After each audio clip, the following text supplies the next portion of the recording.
My name's Erin Mollenhauer and I'm the team leader, Library and Archives at Moore Theological College in Sydney. So Moore College is the theological college of the Anglican Diocese of Sydney, and its Donald Robinson Library is the largest theological library in Australia with significant rare and archival collections.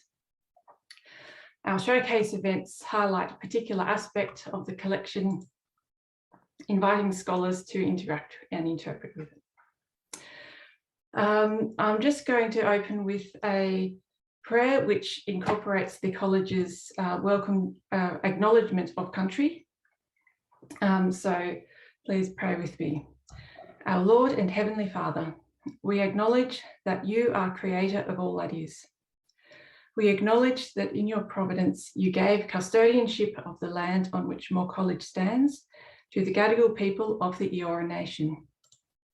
And this evening we acknowledge the traditional owners of the lands on which we live and work from home. We acknowledge with sorrow the painful history between the Aboriginal people and the later settlers of this land.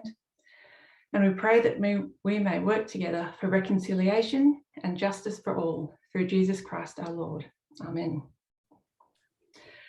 So our speaker this evening is Nicole Starling. She has recently completed a PhD in Australian religious history at Macquarie University, researching the relationship between religious belief and secular morality in the Temperance movement during the middle decades of the 19th century. Nicole has lectured on church history since 2014, and her published research includes articles on evangelical history, the Temperance movement, and the ministry of women in early colonial Australia. And her presentation this evening is called Anglicans and Temperance in Australia, 1830 to 1930. Thank you, Nicole. Thank you. Okay, now I'll share my screen. Well, thank you for having me speak on a topic that I find enormously fascinating. The temperance movement more broadly, I find interesting for two main reasons. In the first place, I think it merits study because of its importance in and of itself as a major social movement of the 19th and early 20th centuries. The fact that it rose so rapidly, became so powerful, and then disappeared almost completely, make it a phenomenon that cries out for historical investigation. And the problems that it was seeking to address have not exactly disappeared. So it's a topic that's interesting in and of itself. And then secondly, I find it interesting at another level because of the ways in which it intersected with other movements and belief systems of the period. The attitudes people took on temperance were often an index of their broader views on religion, politics, and social transformation. My particular topic for tonight, the topic of Anglicans and temperance, is interesting not because Anglicans were particularly prominent within the movement. For most of the movement's history, they weren't actually, but it's interesting precisely for that reason. The points at which they didn't get involved tell us something about the movement and something about Anglicans. And the points at which they did get involved and the ways in which they did so are also quite revealing, but we'll get to that. First, I want to start with a bit of background. The late 18th century and early 19th century in the English-speaking world saw a pronounced shift in public perceptions of alcohol and alcohol consumption. The 18th century had seen a massive increase in the distillation and consumption of gin and other spirits, and attempts to reduce consumption via the licensing system created under the 1736 Gin Act had been spectacularly unsuccessful. Much of the English-speaking world had come to see distilled spirits in and of themselves as the chief source of the social and economic problems that the rapidly growing industrialised cities were beset by. Spirits were seen as containing within their intrinsic chemical composition the causes of habitual drunkenness, to use the 18th century terminology. Beer and wine, on the other hand, were widely regarded as harmless or positively beneficial if drunk in moderation. Hence the prosperity and good order of William Hogarth's picture of Beer Street pictured here, in contrast with the misery and criminality of Gin Lane. In response to these issues, a new and rapidly growing temperance movement burst into existence in the early 19th century across the English-speaking world. It was formed as an attempt to ameliorate those social problems that were perceived to be the consequence of excessive consumption of distilled spirits.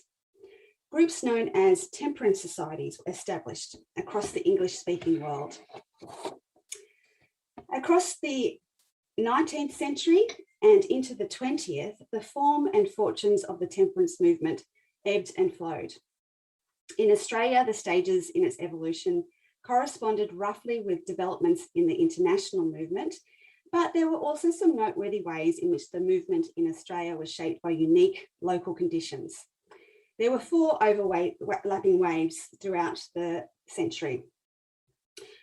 The first, which emerged in the early years of the 1830s, was a traditional middle-class movement led by clergymen and middle-class reformers. It reflected the influence of earlier societies in 18th and early 19th century England, aimed at the reformation of manners. This anti-spirits temperance movement cast the problem of drunkenness in class terms. It sought to recruit, in the words of the British and Foreign Temperance Society, the whole of the sober, the respectable, the influential, and the Christian portion of the community into a campaign for the improvement of the wider society. Members were asked to sign a pledge saying that they would not drink spirits and would drink other liquor in moderation. When temperance societies emerged in England in the 1830s, the Anglican Church took no official position on the issue, but individuals and clergy were free to support them. A number were recruited at this stage, but this was uncontroversial because they were only affirming what the church already taught and only had to slightly change their drinking patterns by avoiding spirits. For evangelical Anglicans, temperance societies were similar in nature to a range of other cooperative philanthropic ventures that they were commonly involved in, including abolitionist societies, mission organisations, benevolent societies, and societies for the promotion of Bible reading. It was not uncommon, therefore, for evangelical Anglicans to be found among the supporters of the first wave temperance societies. In Van Diemen's Land, the Reverend Philip Palmer was the chair and secretary of the first temperance society, which began meeting in Hobart in 1832. The pattern was the same in the colony of New South Wales, which began meeting in 1833. The Reverend William Cowper of St Philip's Church was a frequent speaker at the meetings, and the Reverend Richard Hill, who was rector at St James's Church, was also involved in the society, serving as one of its secretaries before his sudden death in 1836. But while some of the evangelical clergy supported the cause, the leadership of the first wave societies still tended to be dominated by nonconformists and, in some cases, Catholics.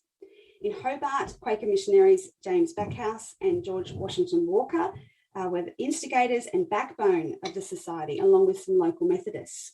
In Sydney, Congregational Minister William Pascoe Crook chaired the first meeting in 1833, and the Catholic priest Reverend John McEncroe was a strong supporter. And Baptist pastor John Saunders, who'd arrived in Sydney in the next year, immediately threw in his lot with the movement and came to be known as the Apostle of Temperance in New South Wales. This tendency became a matter of public controversy at a meeting of the Temperance Society in Sydney in 1839, when Richard Windeyer, a lay member of the Church of England, offended many of the people present by praising Saunders for his energetic involvement in a cooperative venture such as the temperance movement. The offence was deepened by Windeyer's further observation that Roman Catholic and dissenting ministers were more involved than their Episcopalian brothers. His praise of these men led to the general unhappiness in the crowd, and according to some reports, the hissing of Bishop Broughton's clerk. Broughton had not been a big supporter of the society, which was probably just as much about his opinion of the other churches as it was an expression of his personal views on alcohol.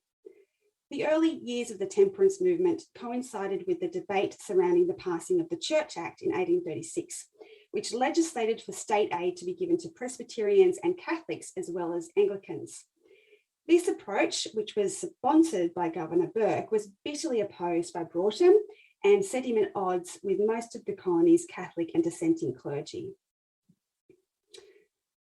Then the second wave emerged in the late 1830s. That late 1830s saw a parting of the ways within the temperance movement, initiated by a growing push from within the membership for the pledge to go beyond the original society's pledge to abstain from spirits and embrace a policy of total abstinence from all alcoholic beverages. In some cases, the temperance societies became total abstinence or teetotal societies, but more often the teetotalers organised themselves into brand new societies with their own distinctive practices, composition and ethos. There are a number of reasons for this shift. First, there was an increasing awareness of the fact that spirits, wine and beer all contained the same intoxicating element. Second, working class members were critical of middle class temperance leaders forbidding the drinking of spirits, which tended to be the drink of choice for working men and women, while continuing to indulge in wine themselves. Linked to this, working class members wished to lead their own societies and have greater autonomy within the movement. The groups that emerged were much more directly focused than the first wave societies on the work of reclaiming drunkards, which affected the format and frequency of the meetings. Given that they wanted to keep habitual drunkards away from their regular drinking holes, a weekly meeting was needed in place of the quarterly rhythm that was generally followed by the original temperance societies. There were speakers from the floor, many of whom shared their testimony of how they'd been reformed from their habitual drunkenness through following the principles of total abstinence. They also organised other social gatherings and rational amusements, which were aimed at providing an alternative to the public house for working class members. In this period, large tea parties and parades were organised, coffee houses and reading rooms were established, and temperance halls were built. The first wave moderationist societies did not last long after the rise of the new teetotal societies. In response to the temperance movement's shift of focus from moderation to total abstinence, most Anglican clergy who had been involved in the first wave of the movement withdrew their support. A small number, however, most of whom were evangelical in outlook, did become supporters of the new teetotal societies. And the pattern in Australia was no different. In Melbourne, when it was suggested in 1839 that a total abstinence pledge should be adopted as the official pledge of the Temperance Society, the Reverend James Grills, the first Anglican minister in the district, argued against this, claiming that the moderation pledge was sufficient. In Sydney, Hobart and Launceston, there were similar responses. At the meeting in Sydney in 1838, when it was suggested that they go the whole hog and swear off all liquor, the response was not enthusiastic. It was decided that they should all agree to disagree and go their separate ways. Once the Total Abstinence Society in Sydney was formed, the Temperance Society declined until it stopped meeting in 1842. The Tasmanian Temperance Societies had all but stopped meeting by the time Total Abstinence Societies were established in Launceston and Hobart in the early 1840s. Both were led by Quakers and Methodists, but struggled to achieve any support from Anglican clergy when they were established. In Hobart, while the evangelical Reverend Philip Palmer had supported the Temperance Society, he would not sign the Total Abstinence Pledge. The absence of Anglican clergy did not go unnoticed. One of the strongest opponents of temperance in Hobart was the head of the Licensed Victuallers Association, John Morgan. He pointed out in scathing terms the lack of mainstream clerical sanction for the teetotalers in Hobart and the dominance of the Quakers in the movement's leadership. Where are the heads of the English, Scots and Catholic churches on such occasions in this colony, he asked. Are either of them or the ministers of the other denominations of Christians total abstinence men? In their absence, he pointed out, it was reserved for an indescribable sect to supply their places and to lay down rules for the future religious guidance and conduct of the people. Now, the response of Anglican clergy in Australia was typical of the response of the Anglican Church, particularly high churchmen, to teetotal societies. Apart from nervousness about the working class leadership of these new societies and the requirement of the teetotalers that they give up their own wine drinking, the most common criticism of teetotalism from religious quarters was the claim that the temperance movement sought to replace the gospel with a secular means of salvation. Methodist George Allen noted that many Anglicans in Sydney were suspicious of any reform independent of the church. Many seem to have the same attitude expressed at a meeting in 1835, that they were already members of a very large temperance society, the Christian Church. Concern originated in many cases from a fear that the pledge replaced the gospel as a means of reformation. While many within the church were happy to preach against drunkenness, they argued that the best approach was moderation rather than total abstinence. One notable exception to this trend was the evangelical Anglican clergyman, the Reverend Alfred Stackhouse. Stackhouse was based near Launceston and enthusiastically supported the teetotal cause, making temperance work a key element of his own parish ministry. Stackhouse had come to a teetotal position of his own accord after observing the drunken behaviour of his fellow students at Lincoln College in Oxford, as well as that of the clergyman he lived with at his first curacy. At about the same time, through the influence of his sister, he became a believer in the doctrine of the new birth and decided to align himself with the evangelical party in the Church of England. From 1838, Stackhouse spent 2 years in India as a chaplain in Bombay for the East India Company, where his ministry would have involved working closely with the influential teetotal leader, Archdeacon Henry Jeffreys. Now, when Stackhouse arrived in Australia, having been transferred from Bombay due to ill health, he found the Tasmanian Teetotal Society already in existence.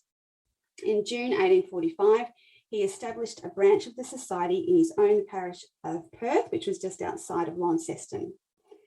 While it was part of the larger organisation, it was tightly connected to his parish ministry. The Temperance Hall was built from donations solicited by Stackhouse and doubled as the church's Sunday school room, and he concentrated his efforts in the temperance cause on enlisting those within his own church. Stackhouse also actively promoted the Teetotal Society from the pulpit. He encouraged his parishioners to be teetotalers, promoting teetotalism as a family matter, and especially encouraging children to sign the pledge. Stackhouse expressed disappointment that so many Christians, most notably his fellow Anglicans, had not joined the cause. In July 1846, he gave a lecture to the society in Launceston that was subsequently published as a pamphlet entitled Religious Objections to Teetotal Societies, Considered in Connection with Christian Duty, a closely similar title to that of an earlier pamphlet that had been written by Archdeacon Jeffreys in 1842. While Stackhouse's pamphlet attempted to refute a number of different objections to the teetotal cause, the one on which he expended the most energy was the accusation that teetotal societies replaced the gospel with an alternative source of salvation. In response to this objection, Stackhouse commenced by asserting the orthodoxy of his fellow teetotalers. The doctrine of Christ crucified, applied by the Holy Spirit and believed with the heart, is rightly said to be the method of salvation, both from sin and the consequences of sin, which God has appointed. This all Christian teetotalers acknowledge, and whatever may be the opinion of individual members, teetotal societies do not occupy a position in which they can be compared with this. Still less are they substitutes in its place. Teetotal societies do not profess to be saviours, nor do they presume to add to the finished work of the Lord Jesus Christ. Nevertheless, he went on to insist that teetotal societies in their proper place were the most important means for bringing about the salvation of a certain class of sinners and for the preservation of others from a fatal snare. Teetotal societies, he argued, are no replacement for the sunlight of the gospel, but they open the shutters for the admission of its light and warmth. His explanation of how they do this, acting as pioneers to the gospel, focuses on the way in which they remove the obstacles to church attendance by enabling the drunkard to be sober-minded and respectably dressed. The devil is cast out, for he sits clothed and in his right mind. Now, tellingly, his application of the image of the Gadarene demoniac to the case of the reformed drunkard reverses the sequence of the biblical narrative. In the case of the habitual drunkard, the social codes of respectability require that he first have the devil of inebriation cast out so that he can be clothed and in his right mind, and only then, once he has become sober, rational and respectable, come to church, hear the gospel and encounter Christ.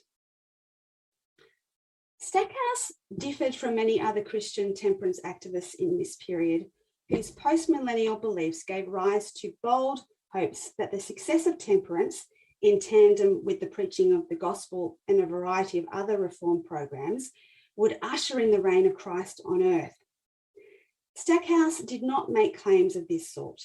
As a premillennialist, he spoke less than many of his predecessors and peers about the power of teetotalism to change society at large, nor did he make claims about a prophetic or providential guarantee of the movement's success. Teetotalism, according to his account, was less about the power of Christian evangelism and social activism to transform the world, and more about preserving the distinctiveness of the little flock that was the true church from a corrupted culture and a compromised religious nominalism. So the third wave. Well, by the early 1830s, as temperance advocates became increasingly dissatisfied with the progress that had been achieved through reliance on moral suasion, they used the pledge in different ways, focusing their efforts on children and combining their recruitment drives with revivalist preaching campaigns. They also changed strategies and relied more on legal suasion, focusing more on reforming legislation than changing the behaviour of individuals. Many Anglicans re-engaged during this wave of temperance activity. In America, in 1851, the state of Maine had passed a law prohibiting all traffic in liquor, both wholesale and retail, within the state. News of this victory influenced the strategies adopted by temperance societies throughout the world. The shift to legal suasion presented new opportunities for Anglicans to support the movement. Evangelicals like Stackhouse and his fellow Anglican Reverend Henry Phibbs Fry supported a petition in 1853 which lobbied for Sunday closing, and then supported the Tasmanian Temperance Alliance, which began in 1856 and was aimed at introducing prohibition to Tasmania. Some who had balked at being involved in teetotal societies supported legal suasion as well. Evangelical Bishop Charles Perry had reportedly declined an invitation to chair a meeting of the Melbourne Total Abstinence Society soon after his arrival in 1848 and had not signed the pledge, but he was keen for legislative change. In 1854, he was instrumental in establishing the Church of England Association for Promoting Temperance, which was aimed at introducing the Maine law to Victoria. In Sydney also, a number of Anglicans lobbied for law reform, including the Dean of Sydney and layman Sir Alfred Stephen. Stephen was not a teetotaler, but argues strongly that strong drink was responsible for much of the crime that he was seeing in Sydney. In 1870, he published as a pamphlet his Address on Intemperance and the Licensing System. Another change to occur from the 1850s onwards was the establishment of temperance societies attached to churches, for both children and adults. Anglican churches became involved in this as well. In Tasmania, Alfred Stackhouse continued with his church-based teetotal work, and Henry Phibbs Fry followed suit in 1851. They also encouraged children's temperance. Fry was one of the first to start a Band of Hope group in his parish in Hobart in 1854. Band of Hope groups emerged in England in 1847 as temperance groups designed specifically for children. This was the first temperance project that a broader base of Anglicans enthusiastically supported. Many Band of Hope groups became attached to Anglican churches, meeting on the church premises. by the 1860s, the official attitude towards temperance within the Anglican Church more broadly began to change. One suggested reason for this is that in England by the 1860s, many people were shifting their allegiances to nonconformist churches. And in some parts of England, particularly in the north, as few as 15% of people were part of the Anglican Church. In response, the church attempted to engage with the social and cultural lives of the community. Another factor which led to this change in attitude was the publication in 1860 of Haste to the Rescue by Julia Whiteman, the wife of an Anglican minister. In her book, she argued that many men were being lost to the church because of their experience with alcohol. She wrote about the way in which she was able to reach and save these men through a teetotal society she had started in the parish. This book was distributed widely and led to a change of opinions amongst many of the clergy. By the 1870s, there was a shift also in the success and respectability of temperance within the church, and the Church of England Temperance Society was formed. The organisation soon started its own publication called the Church of England Temperance Chronicle, which influenced Anglicans throughout the world.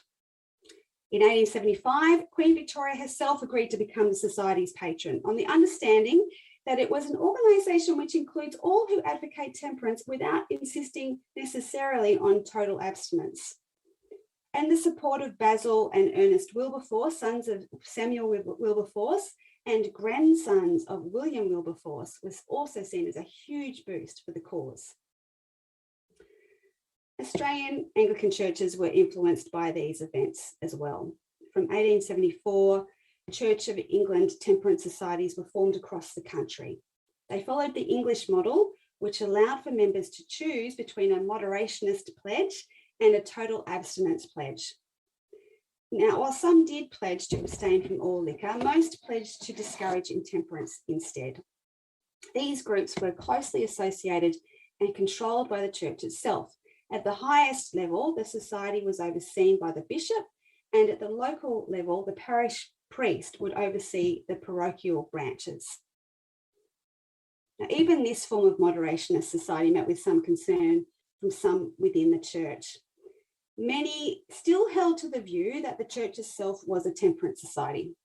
In proposing the introduction of such a society at Synod in 1874, Archbishop of Sydney, Frederick Barker, acknowledged that so great a diversity of opinion exists upon this subject, it is hardly to be expected that we should be unanimous in adopting a common line of action. Yet we must all agree that a large proportion of the moral and social evils we deplore have their origin in intemperance. Despite the diversity of opinion, the Church of England Temperance Society was established in Sydney and continued meeting into the 20th century.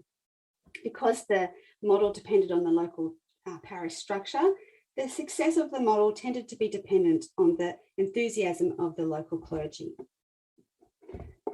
Fourth way. Now, during the final decades of the 19th century and the early decades of the 20th, the political fortunes of the temperance movement reached their peak. While the movement was still dominated by nonconformist Protestants, it was beginning to enjoy broader support. The Women's Christian Temperance Union, the WCTU, was introduced in Australia from 1882 onwards and attracted the support of thousands of women. The causes of suffrage and temperance became intertwined as temperance advocates realised they would need women's votes if they were to ever achieve prohibition. While the pledge was still used by temperance societies, the focus of fourth wave activity was on legal suasion. There were campaigns for local option laws in the 1880s, early closing laws, and prohibition into the 20th century. Temperance groups made local option laws their main focus in the late 19th century. This strategy aimed not at immediate total prohibition, but prohibition as a long-term goal, with smaller measures introduced in the interim. Under this strategy, ratepayers were invited to vote on the number of liquor licences they should allow in their government area, local government area. By the 1890s, every Australian colony, with the exception of Western Australia, had some form of local option. One of the biggest campaigns of the early 20th century was the campaign for 6 o'clock closing of pubs. This campaign launched in the early 1900s when early closing acts in the individual states required shops to close at 6.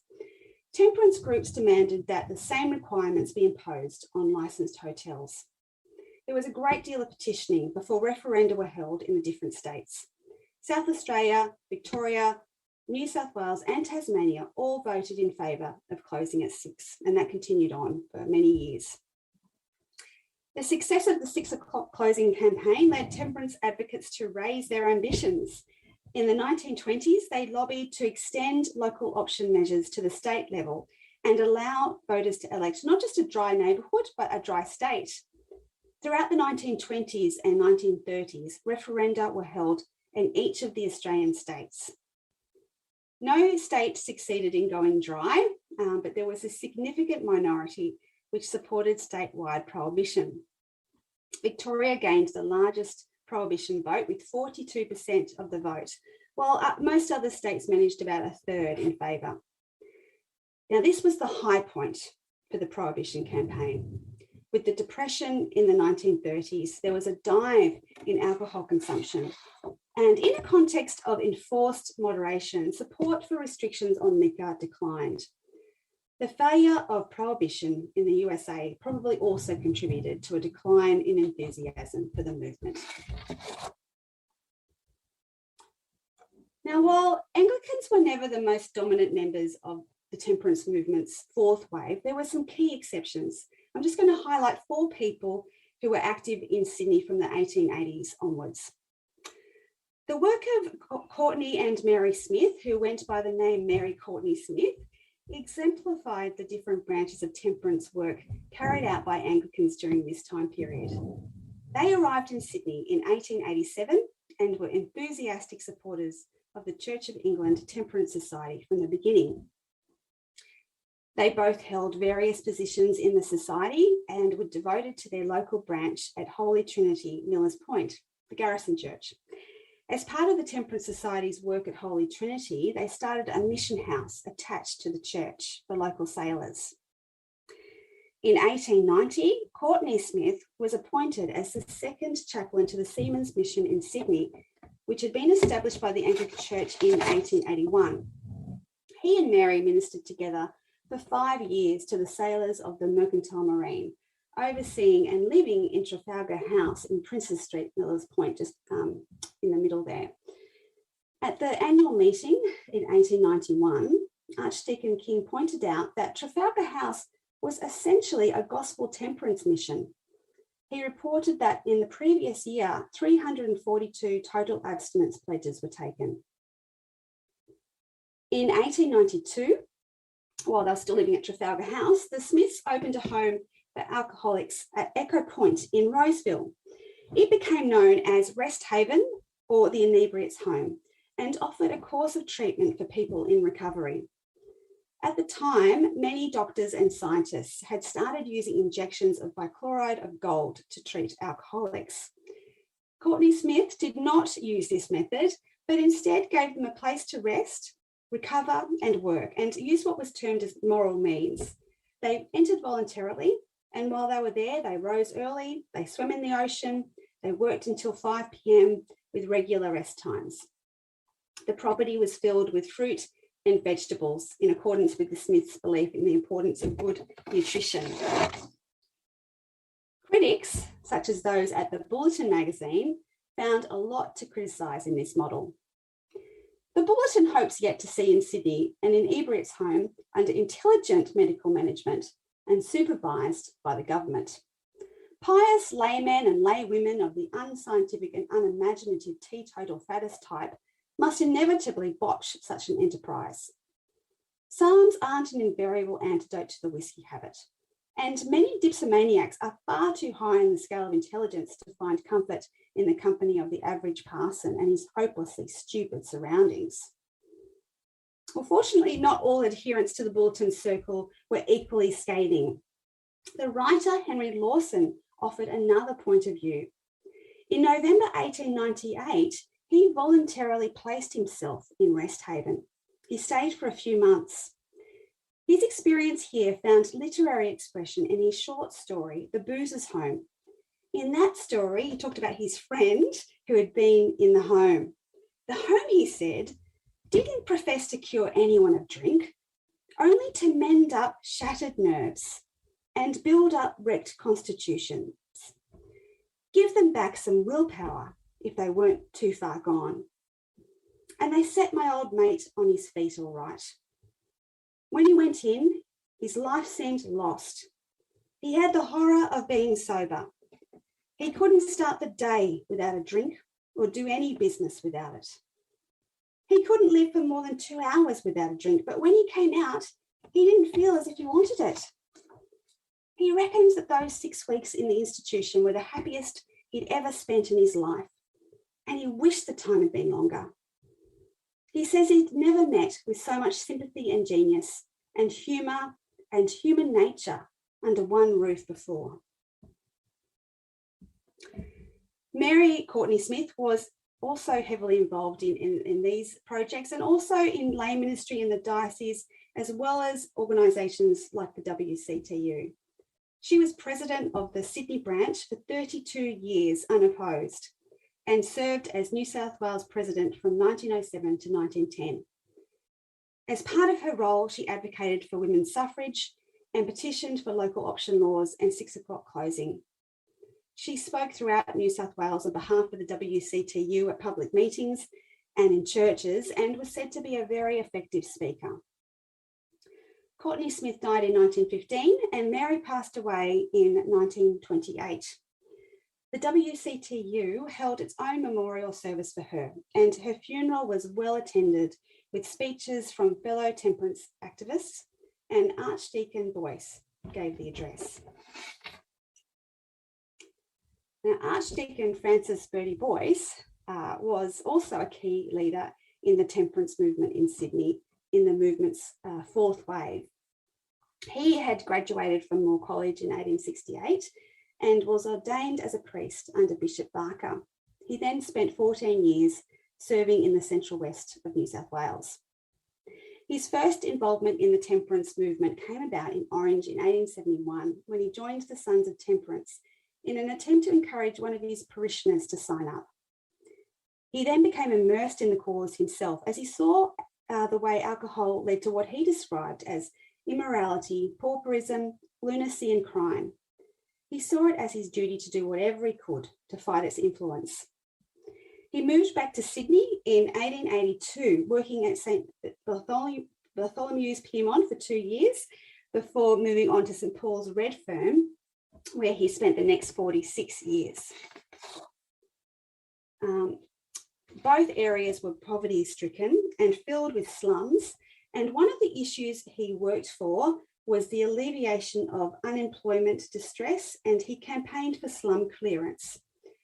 But what he described as the great cause was temperance. Boyce saw the impact of alcohol in the lives of those within his parish, and like many temperance reformers before him, he believes that its eradication would lead to a decrease in the poverty and suffering he was observing. How can I help the poor, he asked. The answer was to dethrone and cast out King Alcohol. While Boyce was a believer in the value of the pledge and encouraged people to abstain as an example to others, the main focus of Boyce's work was in legislative reform. He argued that moral suasion alone will not work. In The Drink Problem in Australia, he gives the example of the collapse of teetotalism in Ireland in the 1840s, which had been enormously popular and had gained lots of pledge signing. But he argued that it failed because the bars were kept open and therefore the temptation remained. The state made it easy to do wrong and hard to do right instead of the reverse. Boyce's conviction of the need for legislative reform can be seen most clearly in his work. He was a leader in the campaigns for legislative change in New South Wales. In 1882, he founded the New South Wales Alliance and for 24 years occupied either the office of President or Secretary of the Alliance.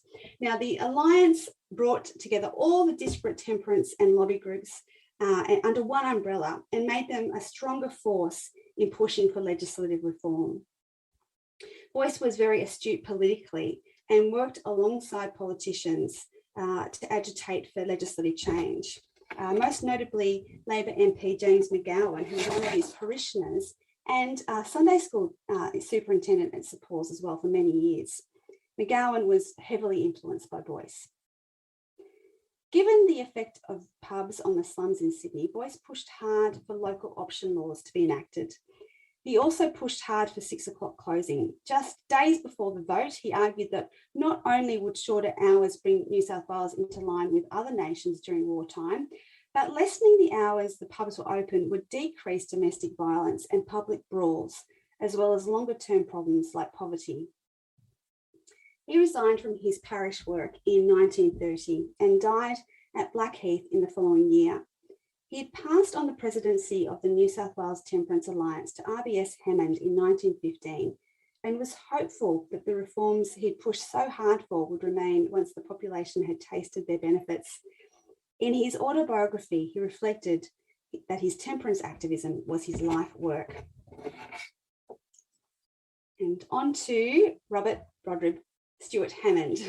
Now, Hammond was originally ordained in Melbourne, but moved to Sydney in 1899, where he was curate at St Philip's Church Hill. From 1904 to 1911, Hammond was organising missioner of the Mission Zone Fund, which fell under the umbrella of the Home Mission Society. It was focused on redeeming the slum population of the inner city. In this role, Hammond visited thousands of private dwellings in the working class areas of inner Sydney, converting many to Christ and temperance. He held open air meetings, ran services in factories, and looked for ways to reach those who might not feel comfortable within a church building. During this phase of his ministry, he opened the first Hammond Hotel, which was for destitute men in Newtown. In 1907, he introduced and edited a weekly temperance journal, Grit, a journal of moral reform and no licence. He continued this until 1942.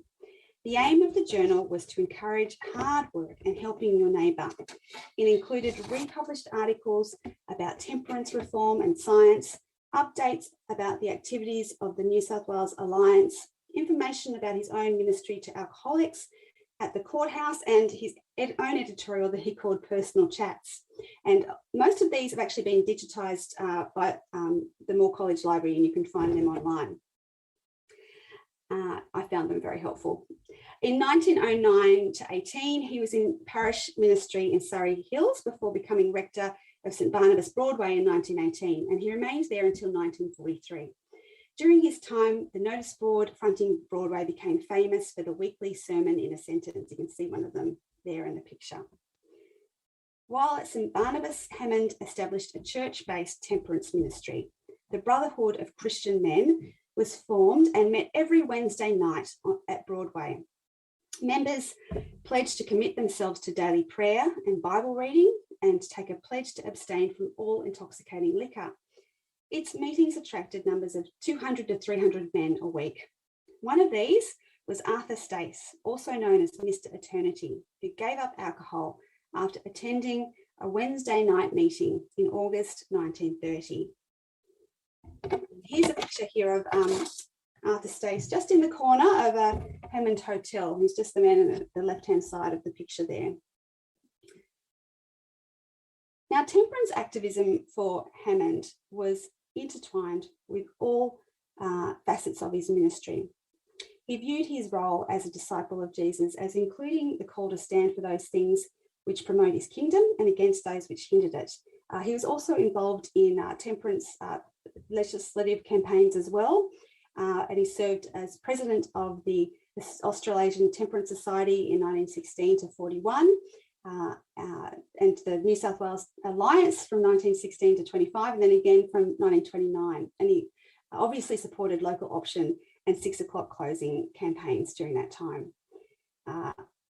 He continued to serve until 1943, when he retired and moved to Beecroft and died 3 years later. And it's a shot of some other things that you can find in the Moore College Library, just some of his personal chats that he wrote during the referendum in 1928. After the fourth wave, well, by the end of World War II, the temperance movement was well and truly in decline, and alcohol consumption was starting to rise. In this period, temperance advocates continued to push for legislative change. While prohibition was increasingly unpopular, 6 o'clock closing endured into the post-war era. It continued into the 1950s and 60s in most states. Some other pamphlets that you can find in the library that have been digitised. These are from the 1945 campaign. The Reverend Bernard Judd and his wife Ida were key leaders in this period in Sydney. Bernard Judd was mentored by Hammond, and he pursued temperance work enthusiastically. Ida was the New South Wales President and National Treasurer of the WCTU at various times. And Moore College has a lot of their papers digitised as well, I should mention. And by the 1960s, the aim of the movement was toward the provision of treatment of alcoholics. In fact, even the term alcoholic was a fairly new one in the 1950s and 60s, really. They also focused on rules about blood alcohol limits and other measures to deal with the issue of drink driving and towards alcohol education efforts in schools. In conclusion, the story of Anglican involvement in the temperance movement, and the story too of those within Anglicanism who opposed the movement or remained disengaged from it, offers a revealing insight into the history of Anglicanism in Australia. 6 observations stand out by way of summary.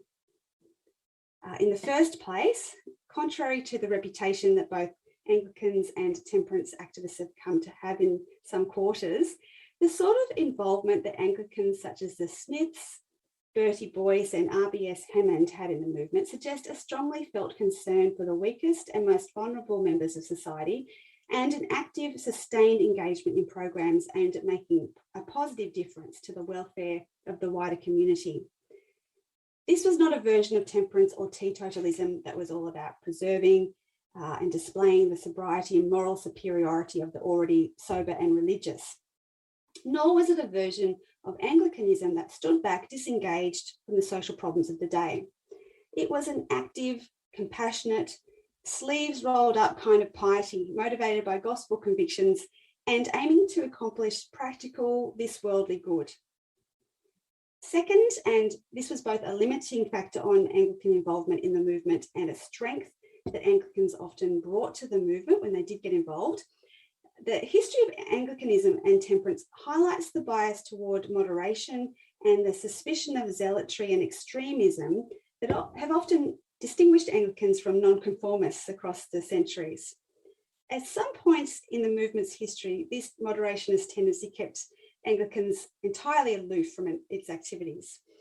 At other points, for those who did get involved, it created a space for modified versions of the pledge and societies that permitted cooperation between teetotalers and non-teetotalers.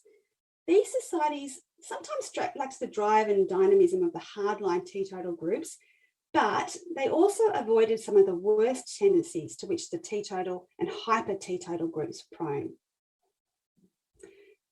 A third and related point is the relative rarity with which Anglicans who became involved in the temperance movement signed up to the utopianism that often went with it.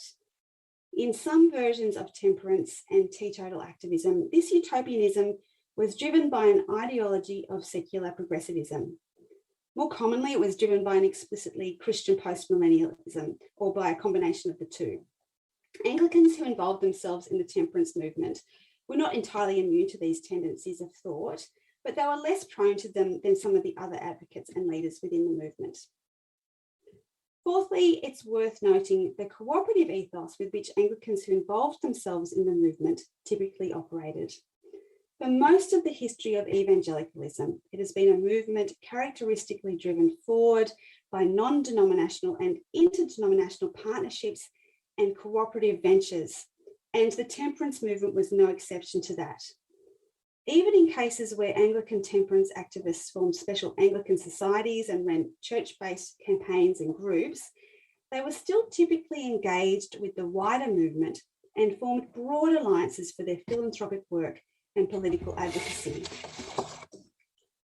Fifthly, it would be remiss of me not to comment on the role that factors of class and respectability have played in limiting and locating the kind of involvements that Anglicans had in the temperance movement.